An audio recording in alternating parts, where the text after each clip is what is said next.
Po, marami akong anak pero ang iba po ay kasi parang tinakwil ako ng mga anak ko dito sa... Di ko alam kung anong dahilan nila. At sinabi nila na, sinasabihan nga nila ako na mamatay na ako. Sinasabi nung asawa ko sa akin na kayso gigilitan ako ng liig. Papanain, ganyan. Yung mga pag... Hindi ko alam kung pambabanta ko. Siya ang bago nating scout sa isang maliblib na lugar dito sa Kapolonga at ilalahad niya ang kakaibang kwento ng kanilang buhay. Nawalay ang kanyang anak ng 23 years sa hindi alam ang kadahilanan. Nagkasakit siya ng depression at kinamumuhian siya ng kanyang mga anak. Samahan niyo ako upang alamin ang iba pang istorya ng buhay ni Nanay Maribik. Ngayong araw ay binalikan natin yung scout po natin kahapon at itry po natin ngayon na kumustahin at interviewin kung ano yung mga story ng buhay ni Nanay. Ayan, alamin po natin yung story ng buhay ni Nanay at ito nga po yung bahay nila. At nakikita ko yung isang bahay dito. Alamin din natin kung kaninong bahay ito, mga kalingap. Kasama ko nga si Rans at si Marcos. Ayun. May dala tayong groceries. Nay, kumusta? Okay naman po. Okay naman. Medyo madilim yata dyan, Nay. Madilim nga po. Wala po kasi tayong ilaw dito. Ah? Wala po kasing kuryente dito. Wala kayong kuryente dito? Opo. Ano yung pinagkaabalan nyo ngayong araw, Nay? Hindi nga po ako nakapagbilad ng palay at masakit yung ganto ko, bato ko at ganto ko. Kaya sabi ko, pahinga na muna. Ah, may palay po kayo? Hindi po, yung nakikibilaran lang po. Yung palay po ng aming kapitbahay. Ah, nakikiarawan kayo. Magkano naman ang sahod nyo? Pag pag puro sako, pag ilang sako lang, 44 isang sako. 44 pesos per sack? Hindi po sako. Basta ko sino po magpabilad sa akin. 40 ang bayad. Kahit 1 kilong bigas lang binibigyan nila. Grabe naman. Ganun nga po. Basta may 1 kilo ng bigas na kami maghapon namin. Sa na yun. Pagkain namin mag-ina. 44 pesos plus 1 kilong bigas yung ibabayad sa iyo. Maghapon muna yan na pagbilad. Ano yun? Maghapon po yun. 3 sako. Ayan, 3 sako minsan, 4 na sako ang pagbilad. Opo. Sino po yung kasama nyo na nakatira dito na sa bahay na ito? Yung nga po yung anak ko na matagal na nalayo sa akin. Yung 23 years kami hindi nagsama. Yun ang kasama ko. Yun ang nagtulong-tulong sa akin. Nasaan siya ngayon, Nanay? Andyan po sa karsada. Nag-extra dyan sa karsada po. Ah, nag-extra siya dyan ngayon. Di ibig sabihin gada hapon na andito siya. Andito po. Siya lang, lalaki po ba siya? Lalaki po. Ilan po ba yung anak niyo, Nanay? Kung tutusin po, marami akong anak pero ang iba po ay kasi parang tinakwil ako ng mga anak ko dito sa pangalawa ko. Bakit po tinakwil kayo? Parang hindi ko alam kung anong dahilan nila. At sinabi nila na, sinasabihan nga nila ako na mamatay na ako. Hindi ko alam kung anong pinagsisimulan nila. Parang yung naiyak. Okay lang naman. Kasi, ay haba ng story talaga ng buhay ko. Umuwi ako dito nung wala na akong trabaho. Dati nakikitrabaho kayo? Dati po, nangangatulong ako. Saan po? Sa Sampaloc, Manila. Sa Maynila. Nangatulong po ako noon. Inano ko sa kanila, pinadala ko sa kanila lahat yung aking sahod. Tapos sabi ko, mag-ano sila ng kung ano man. Nakapundar-pundar naman po ako ng mga gamit. Nakapundar po. Yung may kontador po ako dati sarili. Nag-ano rin naman po ako para sa amin at nang makaahon kami kahit konti ng hirap. Makatulong-tulong ako. Ganyan. Ay hindi ko naman po in-expect na ganito pa rin pala ang aabutan ko. Bakit yung mga anak niyo, Nanay? Ilan po ba lahat sila sa niyo? Sa una at pangalawa? Sa una po, 3 yung anak ko. Tapos, dito sa pangalawa, ang 5. Dito na po ako nagtakwil sa pangalawa kong anak na nilalabanan na ako, na sinabihan akong mamatay na ako, na tapos pati asawa ko, hindi ko alam kung ano. Bakit ano yung kasalanan mo daw, Nay? Ba't ginagawa nila sa'yo yan? Wala, sa alam ko po, wala akong kasalanan. Lahat ginawa ko para sa kanila. Lahat ginawa ko po para mabuhay. Yung maayos po yung buhay namin. Na hindi ganito po baga na. Para na ano ka, naisip ko ng ganun. Sa kanila lahat, buong buhay ko binigay ko sa kanila. Ilan taon na po ba yung mga una mong anak, Nay? Ano po yun? Mga 21, 22, 18. Mga maedad na din. Pero Nay. may mga asawa na po sila.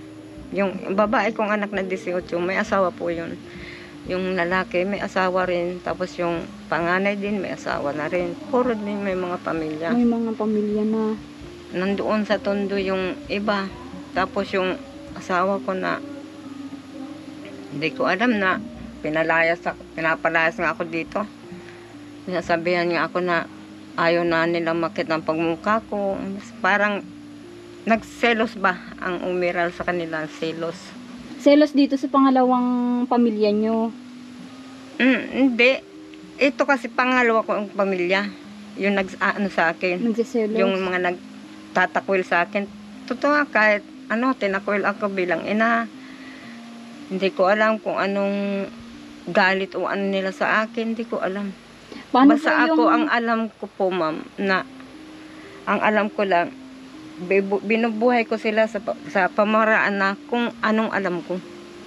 Para lang sila matustusan, para lang lahat sila mabigyan ko ng magandang kinabukasan. Hindi ko alam na ganyan na mangyari. Pati yung pundar ko, na wala po lahat talaga. Hindi ko alam kung wala yung mga saan gamit po nyo mga na... ipinundar. Oo.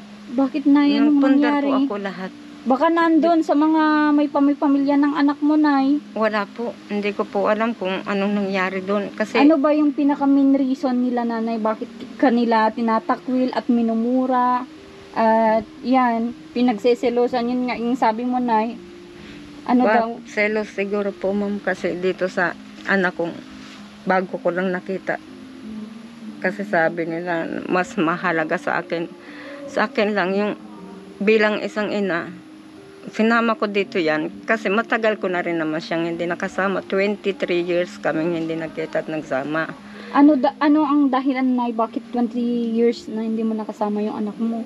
23 years kasi hindi ko alam kung saan ibinigay ng mga magulang ko yan.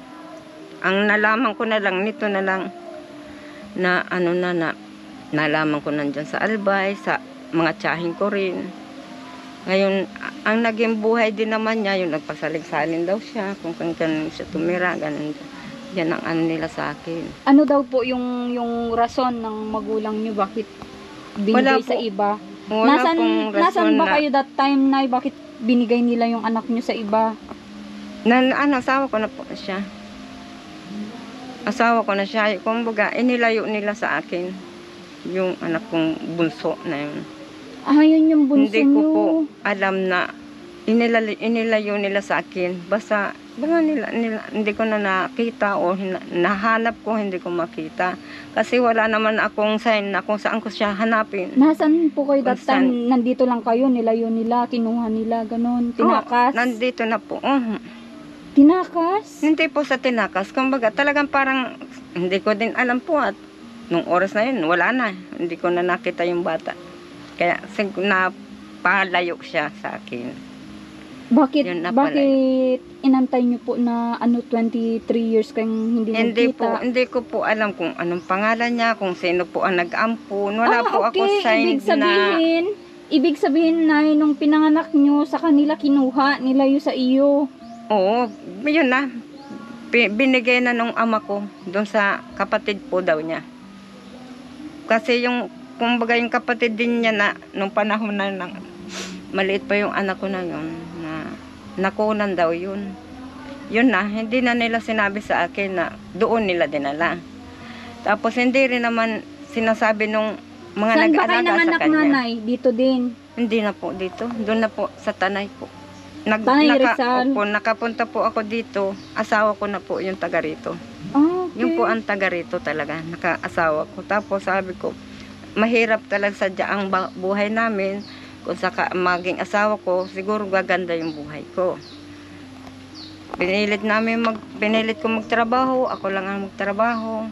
Lahat ibinigay ko para matustusan. Ayaw kong magutom yung mga anak ko. Bakit anong trabaho po nung naging asawa niyo na pangalawa, nay? Nagdadagat lang. Nagdadagat. Okay. Dagat lang po. Sino bang Yung unang, nay, matanong ko lang po, doon sa unang naging kasama mo, naging unang asawa mo, sino pong unang nagloko sa inyo?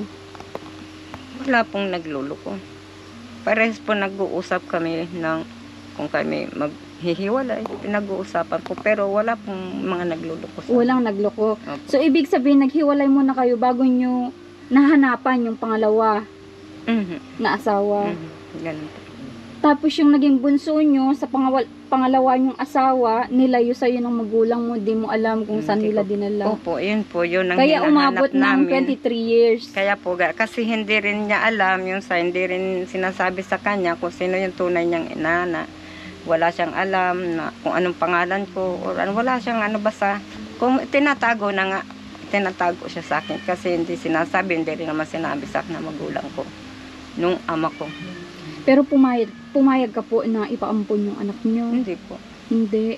Paano nila nakuha yun na without permission, wala kayong yung permission na ibigay yung anak niyo sa kanila? Paano nila na ipamigay sa iba po yun?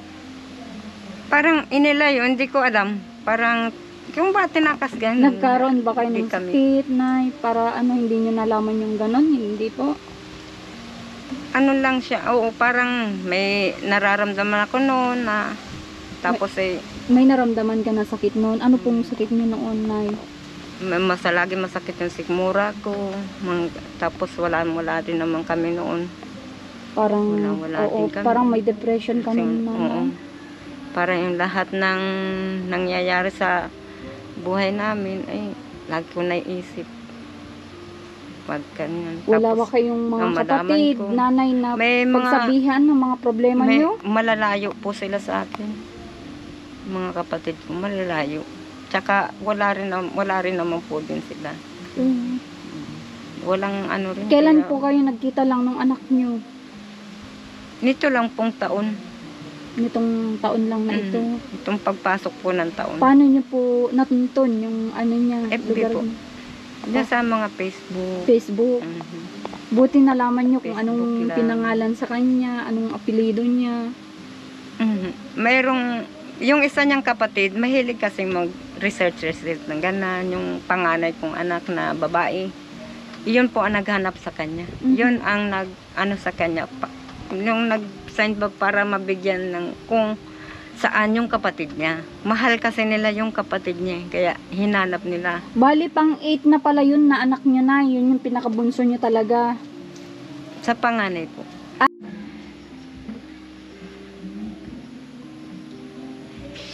Iiyak na si nanay. Hindi po kasi naanahan ko lang po yung sinasabi nung asawa ko sa akin na so gigilitan ako ng liig. Papanain, ganyan. Ang mga hindi ko alam kung pambabanta ko. Alam ko, wala akong ginagawang masama sa kanila.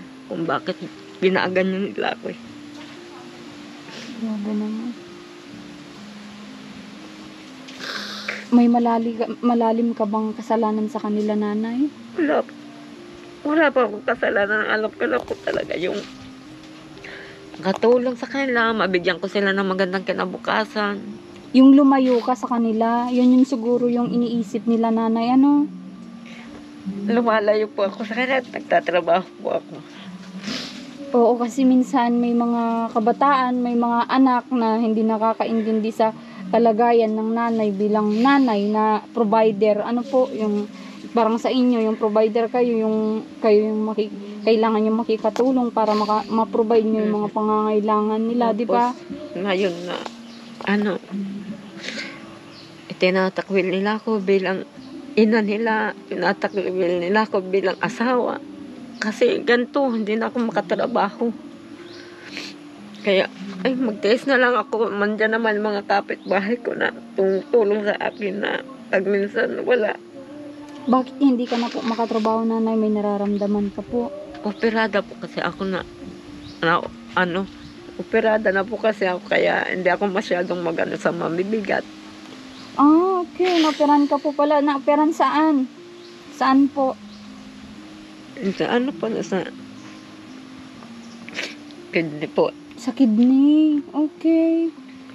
Kaya pala. Kaya minsan makipaglabada, kung tulong-tulong sa kapitbahay para meron kahit paano may pambigas, may pang ano po. Grabe. Grabe naman ang pinagdadaanan ni nanay ito, mga Minsan, kalingap. Kaya wala kami. Nandiyan kapitbahay namin, mahingi na lang kami ng kape. Mahingi na lang kami kung may labis silang kanin.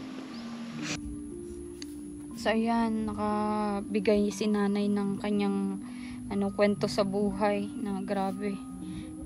Ngayon ko lang din na rinig sa isang pamilya na ganito nung tinatakwil nila yung nanay nila na bumuhay sa kanila ng ilang taon, nagsakripisyo. Ilang taon kang nakikatulong, nay, para mabigyan sila ng magandang buhay? Matagal din po. Siguro mga 5 taon po. Para mabago ka po ang buhay namin. Oo. Nakapundar-pundar man po ako ng gamit. Pag uwi mo, wala na. Ganito pa rin naman po. Yung bahay ko, ganyan pa rin. Ano ba yung ine-expect mo, nay, nung talagang todong padala ka sa kanila para mapaayos yung bahay? Todo po. Grabe, Todo po, lahat po ng sinasahod ko sa pangangatulong, nasa kanila po lahat. Oo. Kasi ayaw ko po sila yung maghutom, ayaw ko po sila yung mawala ng andyan sa bahay, at yung pag-aaral nila dire-diretso. Yun po ang sa akin. Yun yung gusto niyong mangyari. Gusto ko po mangyari sa kanila. Para hindi nila pabayaan yung pag-aaral nila. Dire-diretso lang kahit magsikap ako. Paano, nay, kung mapanood nila ito? Yung mga anak mo, may gusto kang iparating sa kanila?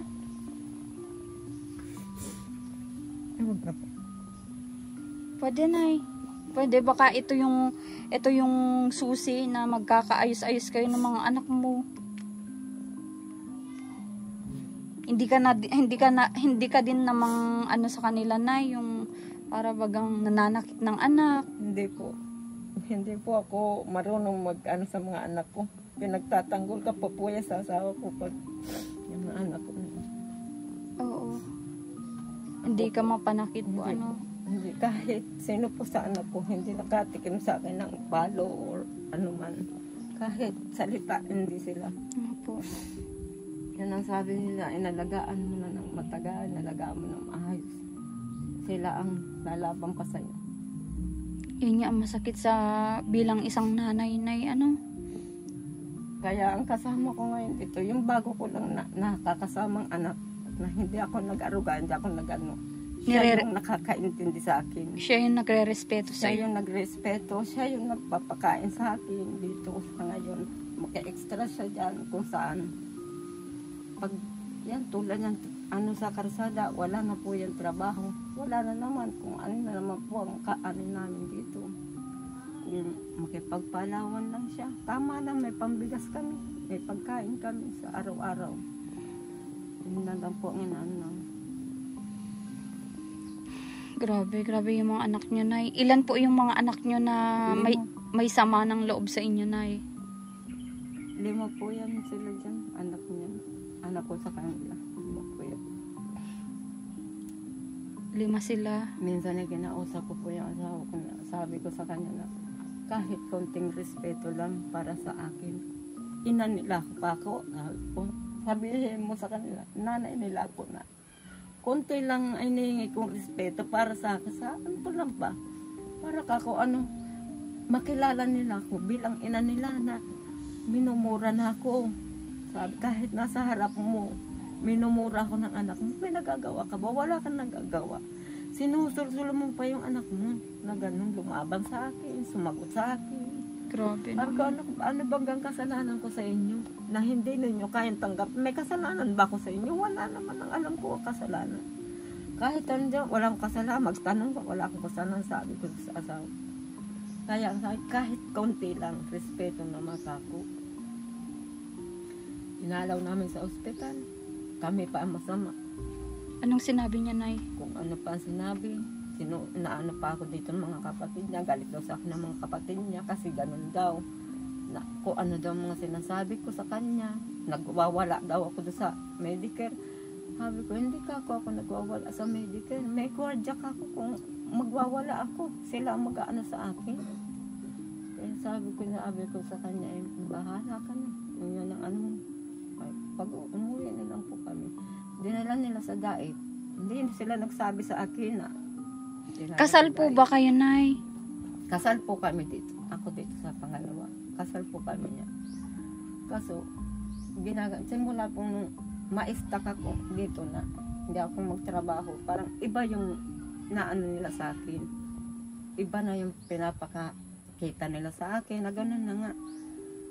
Sabi ko, paano pa ako makatrabaho kung ganyan na nga? Nagkasakit po kayo.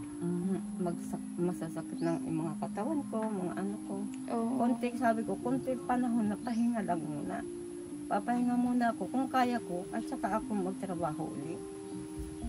Nasabihan niya ako din ng mga kapitbahay. Huwag ka na magtrabaho, dito ka lang muna, magpahinga ka, ganyan ka. Nabalitaan ko Minsan din yun, po- Nay, na nakikatulong talaga kayo. Hindi kayo tumitigil para sa pamilya nyo. Hindi nga po. At eto nga, nung umuwi ka, sabi mo may mga napundar ka, tapos pag uwi mo, wala Wala naman. naman po. Hindi ko Katulad po ng alam. alin, Nay, anong mga napundar nyo? Marami po ako napundar tulad po niyang bahay. Yung bahay, tas ganito yung Yan pong bahay. bahay. Grabe mga kalingap po. Inano ko po yan. Kumuha na po ako ng mga materialis niyan. Diyan po sa hardware. Binayaran ko na po. Para i-deliver na po dito yung mga materialis. Anong nangyari? Kala ko nga po buon, hindi ko po alam kung bakit naging ganyan pa. Ganyan na naman. Hindi, pero marami nagsasabi sa akin na niripan nung asawa ko yung pera. Iniripan. Diyos ko. Nasa hardware na, i-deliver na lang yung mga materialis, naripan pa niya. Nirepan yung ano, pera po. pera para magastos nila. Grabe tong bahay mga kalingap, yung inaasahan ni nanay, pakita natin. Ito pagiba na din itong, ito yung tinitiran mo ngayon, Nay. Ito yung inaasahan mo ma-renovate sana. Yung po sana O yung nasa harapan. Oo. Para hindi na po ano. Kaya ito pinagtitiisan na lang po namin itong mag-ina. Gumagalaw na din yata. Grabe, pwede kong pakita, Nay. Sige po, pasok po. Ito yung ano, tahanan nyo. Ito yung, grabe mga kalingap po. Saan natutulog yung anak nyo dito? Dito po siya. Ito yung tulugan niya. Dito po ako. Yun yung tulugan nyo. Dito po. Pati lagayan ng damit, wala kayo. Wala po. Lahat nga po. Ito na po ang ano namin. Siya. Yung mga gamit ko po dyan, kawali, at yung mga ano, hiniraman ko lang po yan. Pinahiram po yan ng mga kapitbahay, yung mga gamit. Ito yung, ito yung kusina nyo na. Ipakita natin yung kusina nila mga kaling. Grabe naman nangyari sa buhay ni nanay mga kalingap kasi nakikatulong para mapaayos yung bahay. Ngut di napaayos. Ito yung kusina niya. Ito Okay. po mga gamit namin to. Sa kapitbahay lang po yan. Hiniram mo yan? Oo, pinahiram po sa akin yan. Mga baso po na yan. Kapitbahay po yan. Pinahiram po yan. May Grabe. magamit lang po kami. Grabe na. Diyan ka nagluluto. Opo. Ito, hiram ko lang po yan. Lahat po yan, hiniraman namin. Wala po talaga kami kahapon. Asan yung mga pinundar mo ng mga gamit nyo? Wala na nga po, hindi ko po alam kung nasaan na papunta yung kontador namin, yung mga gamit ko. Baka pinagbebenta nila kasi Tulad po kasi, nagpundar po ako ng speaker. May speaker po ako, tapos may washing. oo. Wala na po ko nakita pag uwi ko. Grabe. Oh, tinan nyo, oh. Tagpi pati itong kusina ni nanay. Tapos tinanggalan po kami dito ng ilaw ng asawa ko. Ay, ganun. Tinanggal po doon na eh. Paano mo na... Kaya wala po kami. Paano mo na gagawang labanan yung mga ganitong problema na sa buhay? Basta sabi ko, wag lang tayo mawala ng pag-asa. Mga kapitbahay ko nilang po nag-ano sa akin. Para lumakas ang loob ko, hindi ako manghina. Diyan na lang po ako nakikinig sa kanila. Sila pa ang tumutulong, nagbibigay ng pagkain. Nalaman ko din kahapon, Nay, na humihingi ka daw ng mga kaning bahaw pag wala kang makain. Pag wala po, wala kaming bigas. Tulad, wala po kaming bigas ngayon. Sa kanila lang po kami nagaan. Ang mga tindahan po, hindi, minsan magpautang, minsan hindi. Kasi alam nilang wala kang stable job. Oo. Alam nila na wala kaming ibabayad. Oo. Grabe, dito tayo, Nay. Grabe mga kalingap, yung inaasahan ni nanay na magandang bahay. Ito yung naabutan niya. Sa 5 taon na pangangatulong sa Maynila ay yan yung naabutan mo, Nay. Talagang masakit po sa kalooban yung... Masakit po talaga yung maabutan mo na ganyan ng bahay mo. Sabi ko nga po, bakit nagagawa nila sa akin na ganyan? Nagpapakahirap naman po ako magtrabaho. Oo. Wala po akong inisip po, kundi puro trabaho po. Wala po akong inisip kung magloko. Hindi mo inisip yun, Nay, Hindi ko po inisip yung magloko, nalukuhin siya. Pero nandun ang selos nila, hindi ko alam. Nag-iisip silang nanlalalaki ka, ganun. Kaya Siguro po kaya ganyan ang nahanap ko yung gamit. Hindi man sinasabi ko, basta ang sinasabi niya sa akin, nasa patubuan. Ano yun? Di ko po alam kung ano yung patubo ang sinasabi. Sinanla, ganun? Baka sinakasanla o binenta, ganun. Di ko alam. Pero nakikita ko po, baka nga po sinanla kasi nasa kapitbahay yung iba. Pleto po ako na may TV, may speaker. Yung TV po namin andyan sa kapitbahay. Nakita nyo? Tinanong nyo bakit nasa kanila, Nay? Hiniram daw po nila. Hiniram? Tapos, parang nakuhaan din yata po ng pera. Ah, okay. Parang sanla na din yun, Parang Nanay. sanla. Oo. Sama naman ng nang nangyari sa inyo, Nay. Ibali, Nay, at nandito na po kami. Mahaba po yung kwento ko na. Ano yun po talaga. Oo. Buhay ko ay wala po talagang kasiyahan sa buhay ko. Kabaguhan. Di bali, Nay, nandito na kami. Nandito na yung namin ni Marcos, team namin ni Marcos. At para matulungan kayo.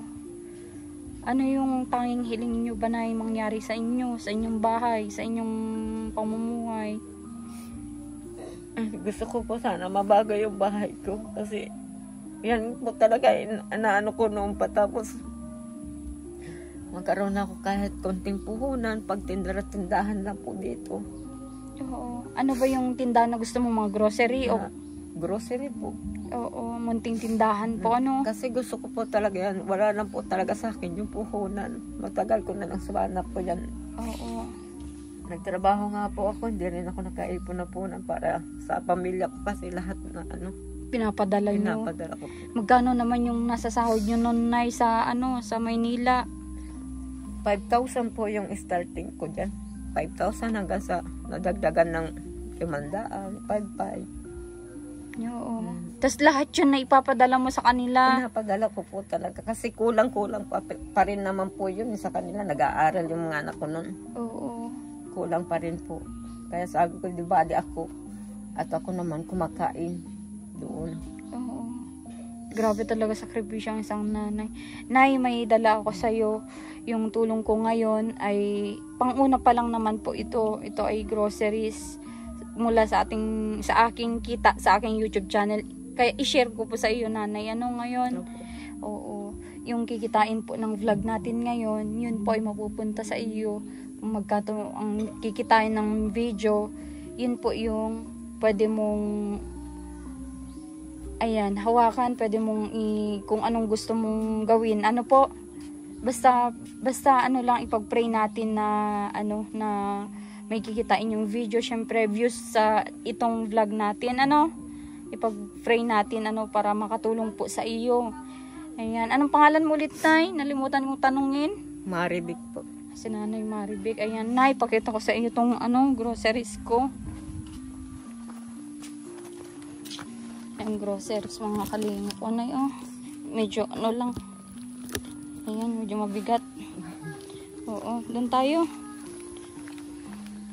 Grabe si Nanay Maribik. Pinagtakwil ng, ano, tinakwil ng mga anak. Ang bigat po sa pakiramdam na may mga ganyang anak. Na gumagaan po no, kapag nakashare yung... Oo, i-share mo lang, Nanay, sa akin. Ituring mo ko na hindi iba-iba. I-share mo sa akin kung ano yung mga nararamdaman mo kasi. Once na kinikip mo yan sa loob mo. Ang bigat po. Oo, magkaroon ka ng Kaya sakit. pasalamat po ako ngayon at na-share ko lahat kung ano yung nasa loobin ko po. Oo, Ang bigat talaga. mabigat po ano. Ayan. Kahit sa kapitbahay po. Mahirap po talaga yung ganyan na ano, may mga ganyang ano. Wala kang gustong sabihin, ipaabot sa mga anak mo kung mapanood nila ito, Nay. Mahal mo po ba sila? Mahal ko naman po lahat ang anak ko. Mahal ko lahat sila. Kaso lang po, hindi nila ako naintindihan. Hindi po nila yun na ano sa sarili nila na ako ang bilang nanay nila na nagsasakripisyo habang panahon sa kanila. Oo. May Kaya sabi ko, pumasok, sana po, may pumasok na anak niyo po ba yun? siya po yung anak kong 23 years na nagwalay sa akin. Siya po yung nag-ano sa akin dito. Okay. Oo. Siya yung nag-iintindi sa'yo ngayon, naghahanap buhay, ayan. So, next na punta ko, pwede kong interviewin yung anak nyo, Nay. Dalawa kayo. Ayan. Ito, Nanay, oh. Makakatulong na ba sa inyo yan? Okay, marami na po. Oo, kasi ito, ano po yan, 20 pieces na noodles. Ayan, may mga biscuits din po. Ayan, Nay, oh. Magluto ka sa inyong mag-ina ng ano. Ano yan, alam niyo po yan? Spaghetti. Ayan, spaghetti. Magluto ka. Kasi ito, oh. Toyo suka. Ayan. O, kape. May mga kape ka. Hindi ka namang hihingi sa kapitbahay. Oo. Ano sabihin mo sa mga tumulong sa iyo na kapitbahay, Nay? Maraming salamat po sa tumulong sa akin, lalo na sa mga kapitbahay ko. I love you, malamal po kayo. Ayan. Si Nanay sweet Lagi kayo tala. nandyan sa Oo. akin para tumulong. Oh, para tumulong. Ano po? Ayan, oh, may bihon din, Nay, oh. Oh, yan. Dalawa yung bihon. Pwede kang magluto para ma-sharean mo yung mga, ano, nag-share sa iyo dati. Ano? Ngayon, ikaw na din mag-share sa kanila, Nanay. Ano? Opo. Oo. Sweet talaga si Nanay kasi nung kahapon, pagkakita niya ako, sabi niya ako daw yung napapanood niya sa Facebook. Kaya sabi niya, payakap daw. At ano ano naman ako noon na yun na parang ano ako kay Nanay kasi biglang sabi niya payakap daw. Ayan, natuwa ako sa kanya kaya nung sabi nung mga kapitbahay niya na kung pwede tulungan siya. Eto, nandito na kami. Inaksyonan natin agad, mga kalingap. Maraming pong salamat sa nagtutulong po sa amin, nagbigay ng mga grocery. Oo, kilala mo ako, Nanay. Opo, si Alma. Ayan, payakap daw, huwag ka nang umiyak. Oo, kahit tinakwil ka ng mga anak mo, isipin mo na lang na pagsubok lang yan. Magiging okay din po kayo, no? Magiging okay din po kayo. Opo. Oo. Sige, Nanay, hanggang dito muna yung vlog natin. Sa sunod, babalik ako kung ano pa yung mga pwede kong dalhin sa iyo po. Ano? Sana ay, maging okay na kayo sa mga anak mo. At sana next time ma-interview ko din yung anak nyo na ngayon lang kayo nagkita. 23 years po ano na nagwalay kayo ng anak mo. 23 years. Oo, mahirap po talaga yan. Kaya, sige, next time po ano, kung ano yung ano ko. Sige nanay, Sige po. huwag ka nang malungkot. Ano? Sige. Salamat po. Bye. Sige, God bless po. Ayan. Yan mga kalingap, si Nanay Marivic at ayan, na-interview natin today sa ating vlog. At yun nga po yung nilapit nila kahapon at na-scout din natin kahapon. At sila din po ay mga viewers natin dito sa isang dulon-dulo na po ito ng Kapalongga, Barangay Mactang po ito. At buti na lang maganda na po yung daan. Simula nung 2021 po yata yun yung gusto namin pasukin itong barangay na ito. Sobrang lubak lang po kaya ngayon lang namin napasok, maganda na po yung daan. Ayan, thanks God na napan natin yung family ni Nanay Marivic at nakapag-share siya ng kwento sa kanyang buhay at sana naman matulungan natin para ma-renovate yung kanyang bahay. Ito din yung likod ng bahay niya. Oh.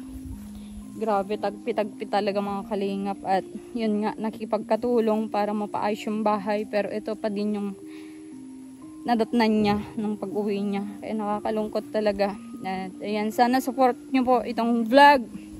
Sana i-share nyo po, i-comment nyo po yung gusto nyong suggest kay Nanay Marivic. At ayan, i-like nyo din po yung ating vlog. Maraming salamat po. Support nyo po yung Facebook page natin, Alma Vlog, kay Marcos TV channel, YouTube channel niya at kanyang page. Pagpatuloy lang natin yung ating nasimulan at sana supportahan nyo pa din po kami. Thank you so much. God bless po.